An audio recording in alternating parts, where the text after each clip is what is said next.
கட்டுற கம்பில இருந்து அடிக்கிற ஆணி வரைக்கும் எல்லாம் குவாலிட்டியா இருக்கணும்ல. பிரகாஷ் போன்றவர்களுக்காகவே ஜிபிஆரின் டிஎம்டி கம்பிகள். தேனி மாவட்டம் கடமலைக்குண்டு கிராமத்தில் ஒரே வாரத்தில் இரண்டாவது முறையாக யானை கூட்டம் தோட்டத்திற்குள் புகுந்து 30க்கும் மேற்பட்ட தென்னை மரங்களை வேரோடு பிடுங்கியதால் விவசாயிகள் அச்சத்தில் உள்ளனர். இது குறித்த மேலும் விவரங்களை எமது செய்தியாளர் விக்னேஷ் வழங்கிட கேட்கலாம். விக்னேஷ் வணக்கம். மேலும் விவரம்.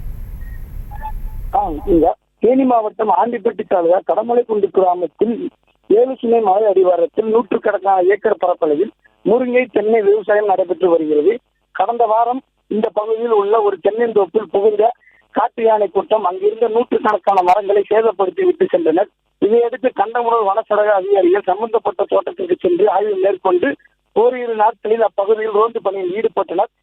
அதைத் தொடர்ந்து மலை அடிவார பகுதியில் சுற்றித் திருந்த யானைகள் சுற்றித் திருவதாக விவசாயிகள் தொடர்ந்து புகார் வந்தது. இந்த நிலையில் நேற்று இரவு கடமலைக்குண்டு பகுதியில் உள்ள மலையசாமி என்பவர் தோட்டத்துக்குள் புகுந்த யானை கூட்டங்கள் அங்கிருந்து 30க்கும் மேற்பட்ட தென்னை மரங்களை வேரோடு பிடுங்கி சாய்த்தனர்.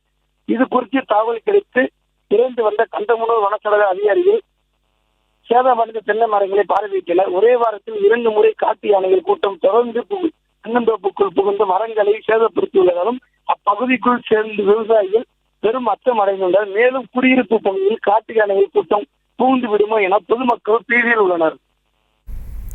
விவரங்களுக்கு நன்றி விக்னேஷ்.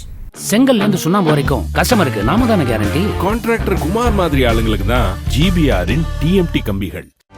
செய்திகளை உடனுக்குடனும் துல்லியமாகவும் தெரிந்து கொள்ள சப்ஸ்கிரைப் பண்ணுங்க.